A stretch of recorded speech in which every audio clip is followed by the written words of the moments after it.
Assalamualaikum warahmatullahi wabarakatuh. Perkenalkan, nama saya Indri Susanti. Saya adalah dosen pada program studi Pendidikan IPA Universitas Islam Lamongan. Pada kesempatan kali ini, saya akan menjelaskan salah satu mata kuliah yang saya ampu, yang sesuai dengan bidang keilmuan saya dan jabatan fungsional terakhir saya, yaitu Kimia Dasar. Mata kuliah Kimia Dasar merupakan mata kuliah yang terprogram pada semester 1 dengan bobot SKS sebesar 3 yang terdiri dari 2 SKS teori dan 1 SKS praktikum. Mata kuliah Kimia Dasar ini membahas tentang penerapan berbagai sumber belajar, media pembelajaran, dan kegiatan laboratorium yang sesuai untuk mendukung penguasaan konsep-konsep metode ilmiah, sifat-sifat materi, stoikiometri, sistem periodik unsur, ikatan kimia, wujud zat, energetika, larutan, bahan kimia sehari-hari, serta membahas terkait analisis permasalahan kimia dan penerapan konsep kimia dalam menyelesaikan permasalahan kimia. Adapun capaian pembelajaran pada mata kuliah Kimia Dasar antara lain mampu memanfaatkan iptek dan berbagai sumber belajar, media pembelajaran, dan kegiatan laboratorium untuk mendukung penguasaan konsep kimia secara umum. Kemudian mampu menguasai konsep-konsep dasar kimia untuk menyelesaikan permasalahan-permasalahan yang berkaitan dengan kimia.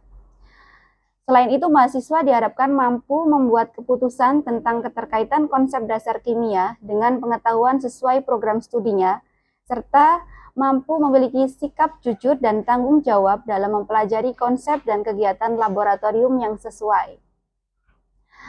Untuk materi pembelajaran yang ada pada mata kuliah Kimia Dasar, yang pertama, pengantar ilmu kimia, materi, sifat materi dan perubahan materi, unsur, senyawa dan campuran, perkembangan struktur atom, sistem periodik unsur, ikatan kimia dan geometri molekul, wujud zat, konsep mol dan stoikiometri, larutan, kinetika kimia, termokimia dan termodinamika, serta pencemaran lingkungan. Untuk sistem pembelajaran pada mata kuliah Kimia Dasar, dilakukan sesuai dengan sistem pembelajaran yang ada di Universitas Islam Lamongan, yaitu secara hybrid, melalui daring dan luring. Untuk sistem pembelajaran secara daring, yaitu menggunakan Learning Management System, LMS yang ada di Unisla, yaitu pada Unisla, melalui Zoom Meeting, Google Meet, Classroom, dan sebagainya. Sedangkan untuk sistem pembelajaran yang dilakukan secara luring, yaitu melalui tatap muka yang ada di kelas dan juga praktikum di laboratorium. Selanjutnya, metode pembelajaran yang digunakan pada mata kuliah Kimia Dasar yaitu ceramah, diskusi, tanya jawab, serta praktikum. Untuk bahan ajar yang digunakan pada mata kuliah Kimia Dasar yaitu berupa slide presentasi, modul praktikum, serta hasil penelitian yang terintegrasi dengan mata kuliah. Kemudian untuk sistem penilaian dari mata kuliah Kimia Dasar terdiri dari nilai teori dan nilai praktikum, di mana nilai akhir dari mata kuliah Kimia Dasar diperoleh dari 2/3 nilai teori ditambah dengan 1/3 nilai praktikum. Berikut cuplikan video pembelajaran mata kuliah Kimia Dasar. Baik, saya mulai. Assalamualaikum warahmatullahi wabarakatuh. Selamat pagi mahasiswa Prodi Pendidikan IPA semester 1. Hari ini kita akan melanjutkan mata kuliah Kimia Dasar tentang kinetika kimia. Sebelum kita mulai perkuliahan hari ini, mari kita buka dengan doa ya. Silakan berdoa sesuai kepercayaan masing-masing. Berdoa dimulai.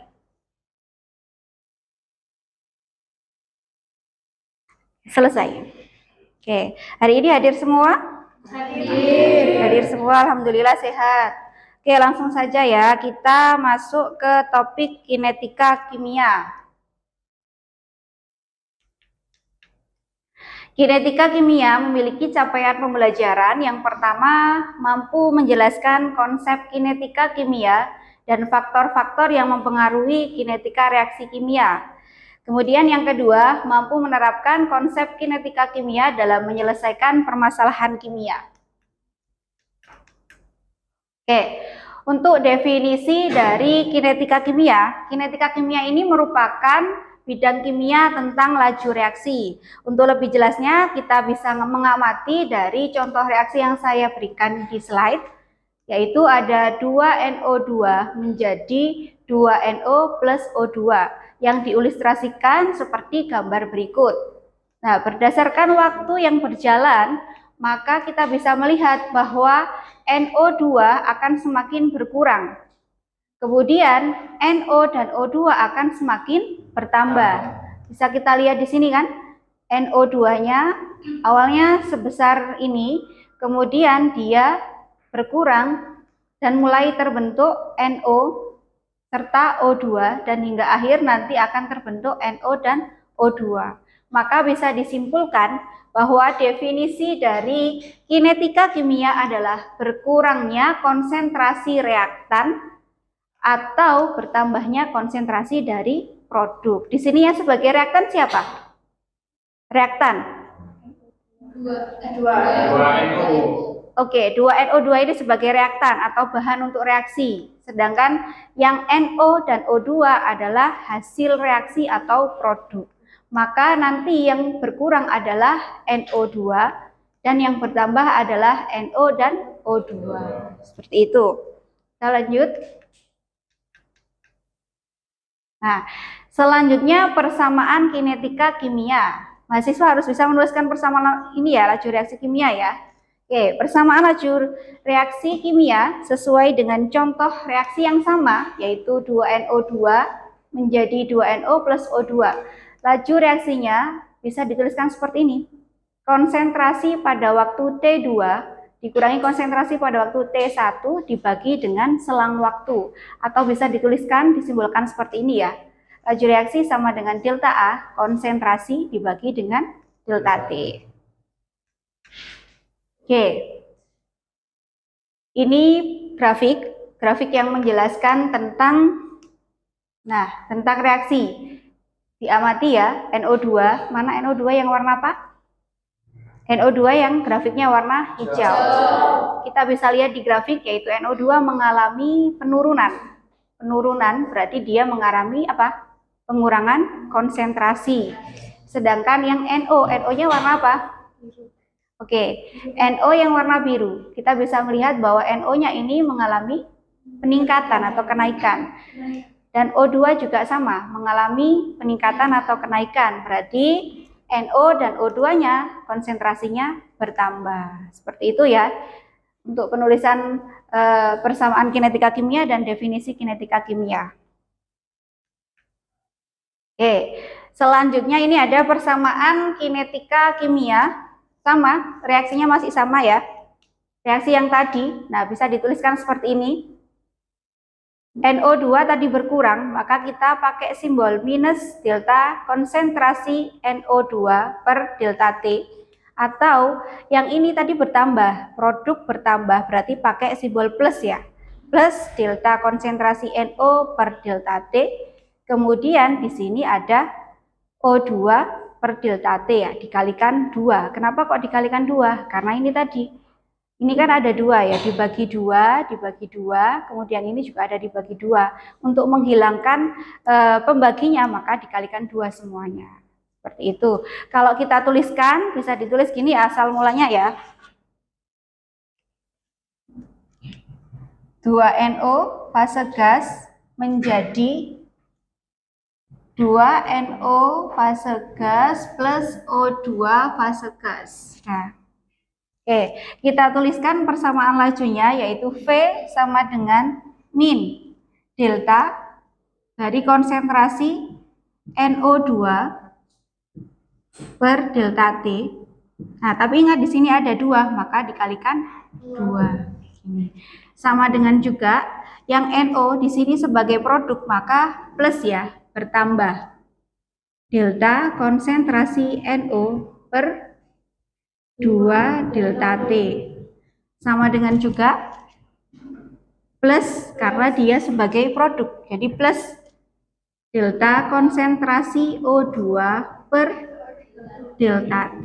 Nah, di situ kenapa muncul 2? Karena dari kesemuanya ini dikalikan dengan 2. Seperti itu, maka nanti bisa ditulis lagi min delta konsentrasi NO2 per, karena dikali 2 berarti delta T plus delta konsentrasi NO delta T delta konsentrasi O2 delta T dikali 2 ya. Nah, jadi yang ada di slide itu seperti ini ya pengolahannya. Asal mulanya yang tercantum di slide. Paham ya? Oke. Nah, untuk mengukur pemahaman mahasiswa terkait penulisan persamaan kinetika reaksi kimia, maka silakan di antara mahasiswa ada yang maju untuk mengerjakan dua reaksi ini. Dua mahasiswa ya, silakan siapa yang bisa dikerjakan dulu, coba, ayo. Tuliskan persamaan kinetika kimia dari dua reaksi yang ada di slide.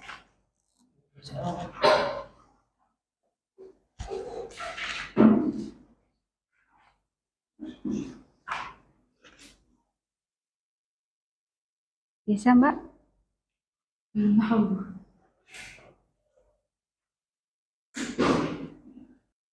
Oke, bisa. Silakan maju, Mbak.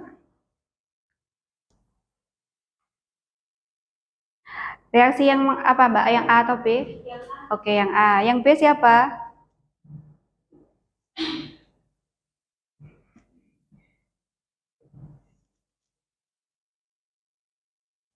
Yang A, NO2 plus CO menjadi NO plus CO2. Nah, di sini yang sebagai reaktan siapa? NO2 dan CO. Maka nanti yang NO2 dan CO itu tandanya minus karena berkurang. Min konsentrasi NO2 per delta T, min konsentrasi CO per delta T. Nah, benar ya. Selanjutnya, NO dan CO2 di sini merupakan produk. Kalau produk berarti tandanya plus. Oke, plus delta konsentrasi NO per delta T sama dengan juga delta konsentrasi CO2 per delta T ya. Ini duanya nggak ada ya Mbak ya. Reaksinya kan nggak ada, koefisiennya nggak ada 2. Oke. Nah, seperti itu. Yang lain gimana, sudah paham? Kita cek dulu yang B ya. Silakan yang maju. Oh ya, Mbak Yudita silakan. Baik, kita cek ya. Untuk yang nomor B, ada yang lain dari jawabannya? Yang lain? Sama. Kita cek ya. Untuk yang nomor B, yaitu 2NO plus BR menjadi 2NO-BR. Maka NO dan BR-nya di sini sebagai reaktan, jadi tandanya minus. Oke. Min dari konsentrasi NO per 2 delta T sama dengan juga minus dari perubahan BR ya, delta konsentrasi BR per delta T sama dengan juga plus dari delta konsentrasi NOBR per 2 delta T. Oke, ini benar ya. Oke, kita lanjutkan. Kasih plus dulu ya untuk teman-teman yang sudah maju. Oke, selanjutnya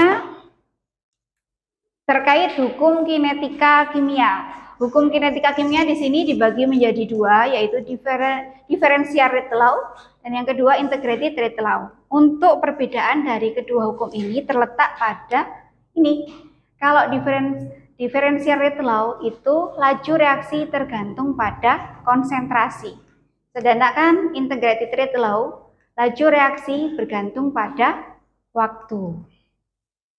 Oke, nah di sini yang pertama differential rate law. Nah, persamaan lajunya bisa dituliskan seperti ini ya.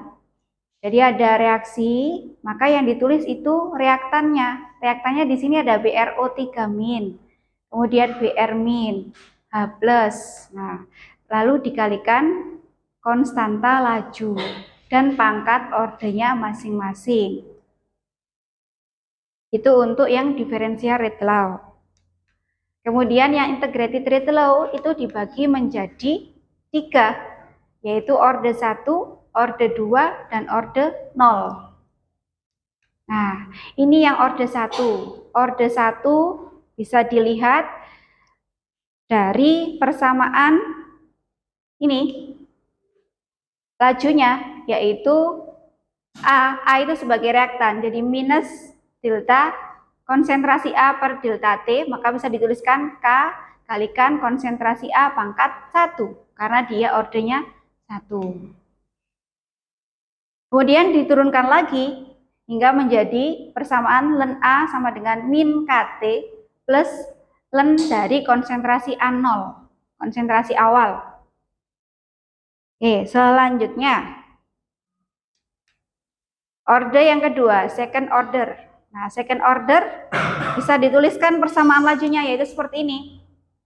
Lajunya ya, min delta konsentrasi A per delta T sama dengan K kali konsentrasi A pangkat 2. Kenapa pangkat 2? Karena dia orde 2. Oke.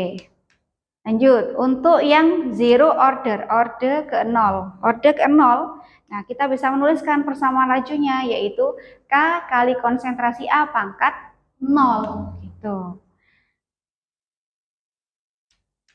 Oke, ini ringkasan dari ketiga hukum tadi ya, hukum kinetika orde 0, orde 1, dan orde kedua.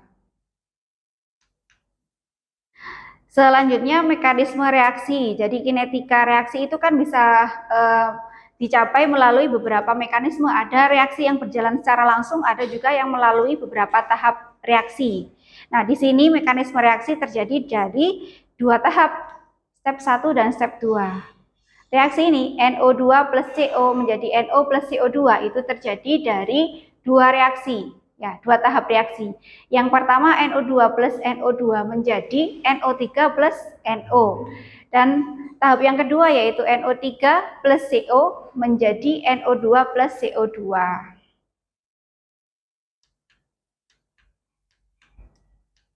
Oke, selanjutnya yaitu faktor-faktor kinetika kimia. Jadi faktor kinetika kimia itu ada 4, yaitu konsentrasi, luas permukaan, suhu, dan katalis. Oke, saya jelaskan satu persatu. Untuk konsentrasi, kalau konsentrasinya semakin besar, maka laju reaksi akan semakin besar. Kemudian luas permukaan, kalau luas permukaannya semakin luas, maka laju reaksinya akan semakin besar. Karena apa? Gerak antar partikel semakin bebas, jadi laju reaksinya akan semakin besar. Kemudian suhu. Suhu itu kalau suhunya ditingkatkan atau suhunya tinggi, maka laju reaksinya juga akan semakin besar. Dan yang keempat, katalis. Penambahan katalis itu akan mempercepat laju reaksi. Oke. Nah, selanjutnya ini ada tugas kelompok ya. Diskusi kelompok. Silakan dibentuk 2 kelompok untuk mengkaji dan menafsirkan artikel penelitian. Nah, kebetulan penelitian saya yang terkait dengan kinetika kimia itu ada ya, yang menghasilkan luaran berjudul ini, Photocatalytic Activity and Kinetic Study of Methylene Blue Degradation using n-top titanium dioxide with zeolite NaY. Nah, ini bisa diakses di akun Google Scholar saya. Silakan dibentuk kelompok, 2 kelompok.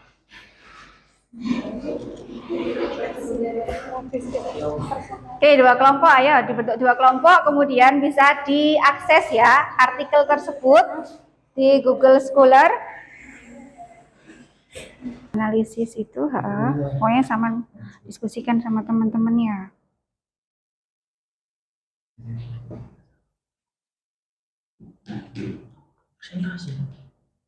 Oke, nanti salah satu kelompok maju ya, menyampaikan hasil diskusinya, presentasi, kemudian kelompok yang lain silahkan mengajukan pertanyaan. Oke, kita akan menyaksikan ya presentasi dari kelompok 1 terkait hasil diskusinya.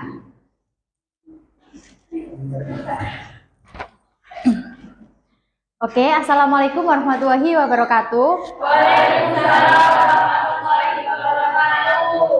Di sini saya dari kelompok 1. Saya akan mengkaji hasil kajian artikel ilmiah tentang kinetika kimia.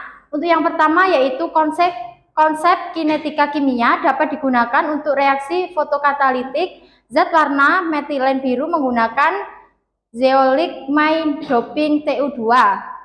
Untuk yang kedua yaitu hukum kinetika kimia yang digunakan pada artikel tersebut adalah hukum orde 1 semu, orde 2 semu, dan difusi intrapartikel. Untuk yang ketiga yaitu faktor 2 kinetika kimia yang mempengaruhi kinetika pada partikel tersebut adalah waktu. Oke, silakan mungkin ada pertanyaan dari kelompok lain terkait ini yang disampaikan tadi. Jadi yang disampaikan tadi ada berapa poin, Mbak? Ada 3 poin. Ada 3 poin. Oke, terkait ini ya, faktornya juga. Lalu ada hukum ordenya ya? Iya. Oke, silakan Mbak. Dari yang disampaikan tadi kan ada faktor yang mempengaruhi kinetika kimia, ada waktu ya. Nah, apakah ada faktor lain yang mempengaruhi kinetika kimia pada reaksi fotokatalis yang ada di artikel tersebut? Oke, untuk pertanyaannya kita tampung dulu. Kita butuh diskusi dengan kelompok kita. Mungkin ada pertanyaan lagi dari kelompok 2 yang perlu ditanyakan.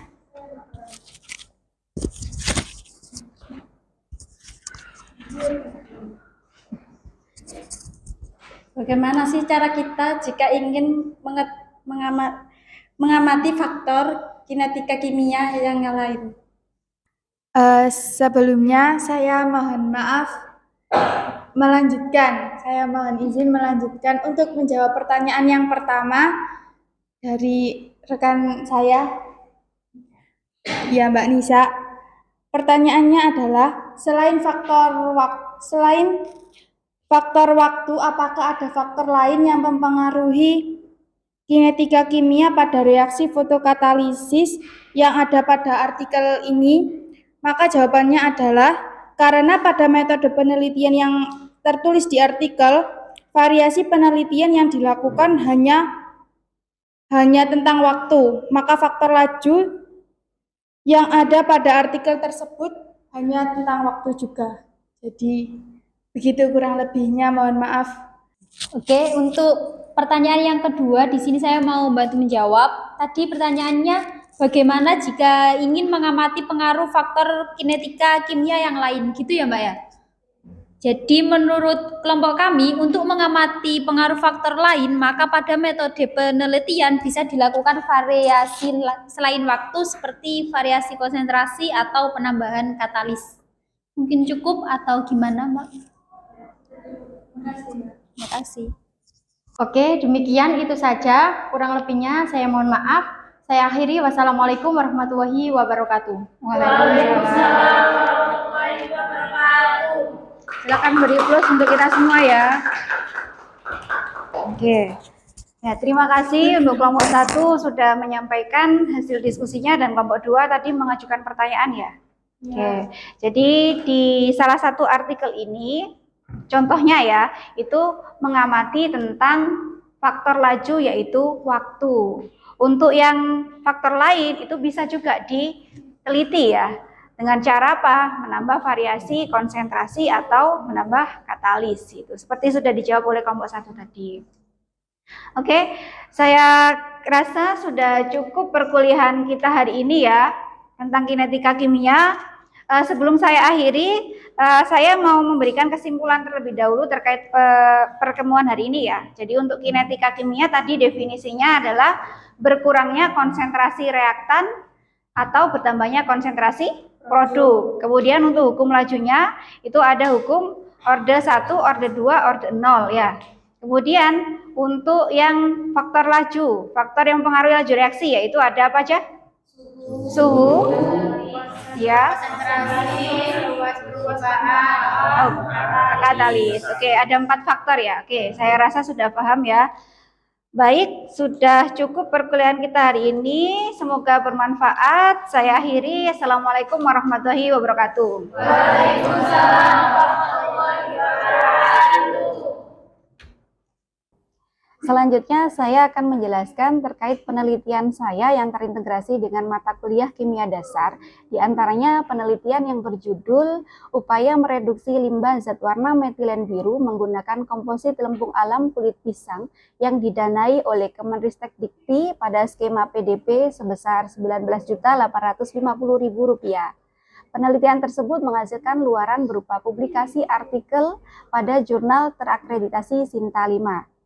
Selain itu, penelitian kerjasama dengan rekan di perguruan tinggi lain di bidang yang sama juga menghasilkan publikasi ilmiah yang terintegrasi dengan mata kuliah kimia dasar, yaitu artikel yang berjudul Photocatalytic Activity and Kinetic Study of Methylene Blue Degradation Using N-Top Titanium Dioxide with Zeolite NaOY yang terbit pada Jurnal Nasional Terakreditasi Tinta 3.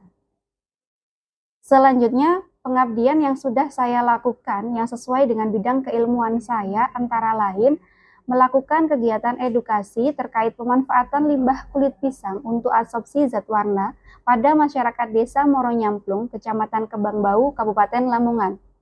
Kemudian melakukan kegiatan diseminasi percobaan sains sederhana pada guru dan siswa di Desa Guci, Karanggeneng, Lamongan. Selain itu, saya juga melakukan pengabdian dengan menjadi juri Olimpiade bidang kimia pada Olimpiade Matematika dan IPA Kompetisi Anak Islami Progresif 2 di MTS Al-Karimi 1 Dukun Gresik, serta menjadi tim penilai OSN Kimia jenjang SMA MA tingkat kabupaten. Demikian yang dapat saya sampaikan. Terima kasih atas perhatiannya. Wassalamualaikum warahmatullahi wabarakatuh.